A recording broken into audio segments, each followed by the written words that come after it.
بسم اللہ الرحمن الرحیم یا ایہا الذین آمنوا اتقوا اللہ ولتنظر نفس ما قدمت لغد واتقوا اللہ ان اللہ خبیر بما تعملون۔ اے ایمان والو، اللہ سے ڈرتے رہو اور ہر شخص کو دیکھنا چاہیے کہ اس نے کل یعنی آخرت کے لیے کیا سامان بھیجا ہے، اور ہم پھر کہتے ہیں کہ اللہ سے ڈرتے رہو، بے شک اللہ تمہارے سب اعمال سے خبردار ہے۔ بسم اللہ الرحمن الرحیم، الحمد للہ رب العالمین، والصلاة والسلام على اشرف الانبیاء والمرسلین وعلى آلہ واصحابہ اجمعین ومن تبعہم بإحسان الى یوم الدین۔ قابل صد احترام حضرات شائقین و شائقات سچا پیغام، السلام علیکم ورحمۃ اللہ وبرکاتہ۔ آج کی محفل میراث النبی کے نورانی پروگرام میں آپ کا استقبال ہے۔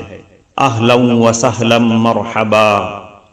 ہم آپ تمام حضرات و مستورات کا خیر مقدم۔ محترم حضرات و خواتین، تعلیم کا آغاز ہو رہا ہے۔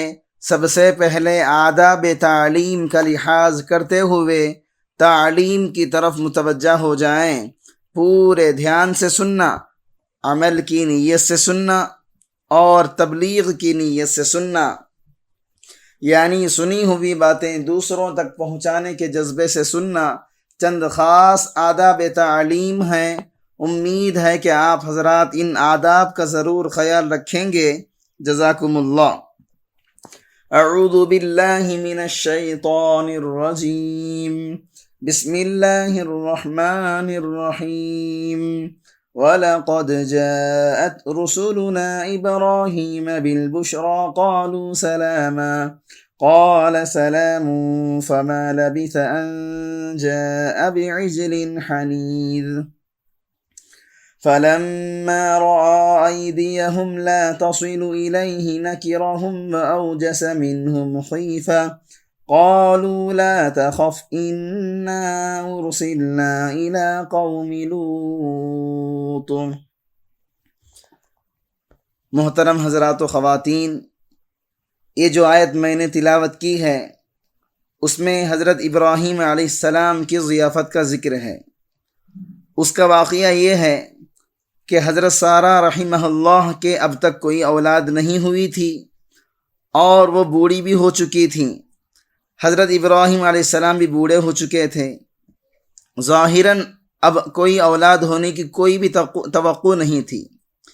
فطرتاً ان کے دل میں یہ تمنا تھی، آرزو تھی کہ کاش میری بھی اولاد ہوتی، اور ان کی یہ خواہش تھی کہ میرا بھی کوئی بیٹا ہوتا۔ اللہ پاک اپنے نیک بندوں کی آرزوؤں کو پورا کر دیا کرتے ہیں جو صحیح معنی میں بندہ ہو۔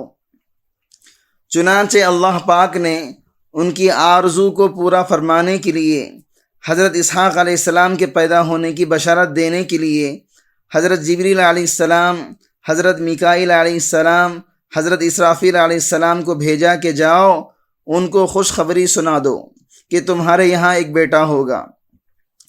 جب یہ تینوں حضرات تشریف لے کر آئے تو پہلی مرتبہ میں حضرت ابراہیم علیہ السلام یہ نہیں سمجھے کہ یہ فرشتے ہیں اور اللہ تعالیٰ کی طرف سے میرے پاس یہ خوشخبری لے کر آئے ہیں، بلکہ آپ نے ان کو عام مہمانوں کی طرح مہمان سمجھ کر بٹھایا اور بٹھاتے ہی فوراً ان کی ضیافت کرنے کے لیے اندر تشریف لے گئے اور جلدی سے ایک بچھڑا بھنوا کر لے آئے اور اس کو لا کر دسترخوان پر رکھ دیا اور عرض کیا کہ آپ کھانا کھائیے، لیکن انہوں نے ہاتھ نہیں بڑھائے۔ جب انہوں نے ہاتھ نہیں بڑھائے تو حضرت ابراہیم علیہ السلام کو تشویش ہوئی کہ کیا بات ہوئی کہ یہ کیوں کھا نہیں رہے ہیں۔ دوسری آیت میں یہ بھی ہے، حضرت ابراہیم علیہ السلام نے بے تکلفی کے ساتھ یہ ظاہر کر دیا کہ تمہارے ہاتھ نہ بڑھانے سے مجھے تو ڈر لگ رہا ہے۔ بھائی کس نیت سے آئے ہو؟ کیا ارادہ لے کر آئے ہو؟ میں تو تمہاری خاطر تواضع کرنا چاہتا ہوں اور تم ہاتھ بھی آگے نہیں بڑھا رہے ہو۔ جب انہوں نے یہ سنا تو انہوں نے ظاہر کر دیا کہ ہم تو اللہ کے فرشتے ہیں اور آپ کے لیے ایک خوشخبری لے کر آئے ہیں، اور وہ خوشخبری یہ سنائی کہ آپ کی اہلیہ حضرت سارہ رحمہ اللہ کے یہاں حضرت اسحاق علیہ السلام پیدا ہوں گے اور وہ صاحب اولاد ہوں گے، پھر ان کے یہاں حضرت یعقوب علیہ السلام پیدا ہوں گے۔ تو یہ آیت اللہ پاک نے ان کی اس مہمان نوازی اور ضیافت کے بارے میں نازل فرمائی ہے۔ چنانچہ فرمایا فما لبث ان جاء بعجل حنیذ، یعنی نہ ٹھہرے حضرت ابراہیم علیہ السلام، لیکن یہ کہ ذرا سی دیر میں تلا ہوا بچڑا لے کر آ گئے۔ یعنی حضرت ابراہیم علیہ السلام کے پاس جیسے ہی مہمان آئے، فوراً حضرت ابراہیم علیہ السلام نے ایک بھنا ہوا بچڑا تیار کر کے ان کے سامنے پیش کر دیا۔ اب اس ایک آیت کے کئی آداب علماء کرام نے بیان فرمائے ہیں۔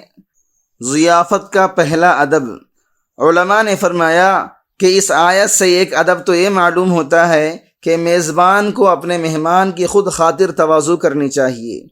یہ ادب لبث اور انجاء کے الفاظ سے ثابت ہوتا ہے کہ حضرت ابراہیم علیہ السلام گئے اور خود بھنا ہوا بچڑا لے کر آ گئے، کسی اور سے نہیں کہا۔ لہذا مہمان کا ادب یہ ہے کہ میزبان مہمان کی مہمان نوازی کی خدمت حتی امکان خود انجام دے۔ یہ بھی جائز ہے کہ نوکروں سے کہہ دے کہ ہمارے مہمان کو کھانا کھلا دیں، یہ بھی مہمان نوازی ہے، لیکن یہ صورت مہمان کے اکرام کے مناسب نہیں ہے، اس کے ادب اور احترام کے خلاف ہے۔ اگرچہ گناہ نہیں، جائز ہے، لیکن بہتر یہ ہے کہ میزبان خود اپنے مہمان کا اکرام کرے اور اس کے لیے کھانے کا خود بندوبست کرے۔ کھانا لانے میں وہ خود بھی کچھ نہ کچھ حصہ لے کر آ جائے، خود کھانا لائے، خود رکھے، پھر بے شک بیٹھ جائے، لیکن یہ کہ خود کچھ بھی نہ کرے یہ بھی جائز ہے، لیکن ادب کے خلاف ہے۔ دوسرا ادب یہ ہے کہ حضرت ابراہیم علیہ السلام کے یہاں بیلوں کا اور گائیوں کا کاروبار ہوا کرتا تھا، تو ان میں سے حضرت ابراہیم علیہ السلام نے بچے کا انتخاب کیا۔ بچے کا گوشت بنسبت بیل کے یا بڑی عمر کے گائے کے بہتر ہوتا ہے اور لذیذ بھی ہوتا ہے۔ اس سے دوسرا ادب معلوم ہوا کہ جو کچھ گھر میں موجود ہو اس میں سے جو بہتر ہو اس کے ذریعے دعوت کرے، یہ نہیں کہ اچھا اپنے لیے بچا کر رکھ لے اور دال روٹی مہمان کے سامنے رکھ دے۔ بعض لوگ ایسا بھی کرتے ہیں، چنانچہ اگر ایسا مہمان آ جائے جس سے اپنے بہت سے کام نکلیں گے تو پھر اس کے لیے اچھی چیزوں کا انتظام کر کے اس کے سامنے رکھیں گے اور چٹنی روٹی اپنے لیے بچا کر رکھیں گے۔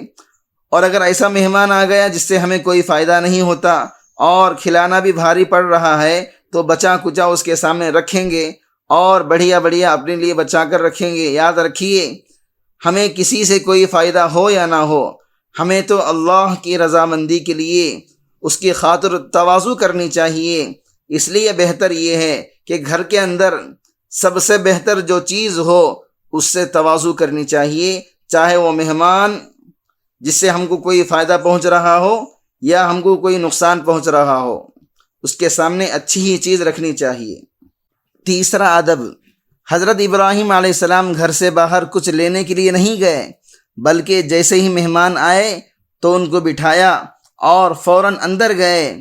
اس سے تیسرا ادب یہ بھی ملا کہ جیسے ہی مہمان آئے اس وقت فوری طور پر جو کچھ گھر میں ہو اس سے اس کی خدمت کر دیں اور باقی مزید انتظامات کے لیے بعد میں انتظامات کر لیے جائیں۔ یہ نہیں کہ مہمان تھکا آیا، اب آپ نہ اس کو کچھ کھلا رہے ہیں نہ پلا رہے ہیں، بس اس کو ایک دفعہ ہی دعوت کے دسترخوان پر بٹھانا چاہتے ہیں، اس سے پہلے چاہے وہ بھوکا پیاسا مر رہا ہو۔ ایسا نہ کرے، بلکہ جب مہمان آ جائے تو جو موجود ہے وہ تو اسی وقت لا کر رکھ دینا چاہیے۔ اگر آپ کو اس کا مزید اکرام کرنا ہے تو اس کا انتظام بعد میں کرتے رہنا۔ فما لبث کے معنی ہیں بس ذرا دیر ٹھہرے اور جو گھر میں تھا لا کر سامنے رکھ دیا، لہذا آج کل جیسے چائے ہو یا شربت ہو وہ لا کر رکھ دو، کھیر ہو تو کھیر لا کر رکھ دو، دال روٹی ہو تو دال روٹی لا کر رکھ دو، اس کے بعد مزید اکرام کرنا ہو تو بعد میں کر لیں۔ چوتھا ادب، وہ جو بچھڑا تھا اس کی ایک صفت دوسری آیت میں یہ بیان فرمائی کہ بعجل سمین، سمین کے معنی آتے ہیں تگڑا، چکنا، موٹا، تازہ۔ اس سے چوتھا ادب یہ معلوم ہوتا ہے کہ وہ جو چیز جنس کے اعتبار سے بھی بہتر ہو تو ساتھ ساتھ نوعیت کے اعتبار سے بھی بہتر ہو، موٹا ہو مگر روکھا سوکھا نہ ہو، اور روکھے گوشت میں وہ لذت نہیں ہوتی جو چکنے گوشت میں ہوا کرتی ہے۔ وہ چکنا بھی تھا یعنی لذیذ تھا، مزیدار تھا۔ پانچواں ادب اس آیت کے آخری لفظ سے معلوم ہو رہا ہے، وہ آخری لفظ حنیز ہے جس کے معنی ہیں بھنا ہوا۔ ایک ہوتا ہے شوربے والا سالن، ایک ہوتا ہے روسٹ۔ اگر دونوں کو مہمان کے سامنے رکھو گے تو وہ سالن کی طرف دیکھے گا بھی نہیں، چاہے میزبان کہتا رہ جائے کہ بھائی یہ بھی اچھا ہے یہ بھی لے لو، لیکن مہمان یہ چاہے گا پہلے وہ تشتری ختم ہو جائے جس کے اندر بھنا ہوا گوشت رکھا ہے، پھر بعد میں سالن کو دیکھیں گے۔ لہذا نوعیت کے اعتبار سے بھی اعلیٰ کھانا مہمان کے سامنے رکھنا چاہیے۔ محترم ناظرین کرام، اس دینی اور ایمانی بیان کو سننے کے دوران ہی اس کو لائک کر دیجئے اور شیئر بھی کر دیجئے تاکہ دوسرے بھی اس سے فائدہ اٹھا سکیں۔ اللہ آپ کو جزائے خیر عطا فرمائے۔ چھٹا ادب یہ ہے کہ شکل کے اعتبار سے بھی وہ اعلیٰ ہو۔ بہرحال وہ کھانا جنس کے اعتبار سے بھی، نوعیت کے اعتبار سے بھی، صورت کے اعتبار سے بھی اعلیٰ ہو۔ یہ آیت کا ایک حصہ ہے جس سے مہمان نوازی کے اچھے ادب معلوم ہوتے ہیں۔ یہ سب اللہ تعالیٰ کے کلام کی برکت ہے۔ بہرحال یہ مہمان نوازی حضرت ابراہیم علیہ السلام کی سنت ہے، اور سرکار دو عالم صلی اللہ علیہ وسلم کی بھی یہ سنت ہے، اور سرکار دو عالم صلی اللہ علیہ وسلم کی سنت جہاں سنت ہے وہاں اس کا آپ نے ثواب بھی بڑا عجیب و غریب بیان فرمایا۔ بس وہی ثواب بطور خاص مجھے اس وقت بیان کرنا ہے، اور بیان اس لیے کرنا ہے کہ الحمدللہ ہم بھی مسلمان ہیں۔ اللہ کے فضل سے حضور صلی اللہ علیہ وسلم کے طفیل میں بھی اپنے اپنے مہمانوں کی مہمان نوازی کرنے کا اور خاطر تواضع کرنے کا اور ضیافت کرنے کا موقع ملتا رہتا ہے۔ تو اب ہم جو ضیافت کرتے آئے ہیں اس میں دین سے اور اللہ کی رضا سے ہٹ کر ہمارے بہت سے دنیاوی مقصد بھی تھے، تو جب کسی دنیا کے جائز مقصد کے لیے اگر دعوت کرے تو اس میں بھی کوئی مذائقہ نہیں، لیکن ہر حال میں افضل اور بہتر یہ ہے کہ جب ہم کسی مسلمان کی ضیافت کریں، چاہے وہ ہمارا رشتہ دار ہو، قرابت دار ہو، دوست ہو، ملنے جلنے والا ہو یا عام مسلمان ہو، اللہ کی رضامندی کے لیے کرنے کی عادت ڈالیں، کیونکہ اس میں جو ثواب ہے وہ عجیب و غریب ثواب ہے۔ کفارہ مجلس کی دعا پڑھ لیجئے۔ سبحانک اللہم و بحمدک، اشہد ان لا الہ الا انت، استغفرک و اتوب الیک۔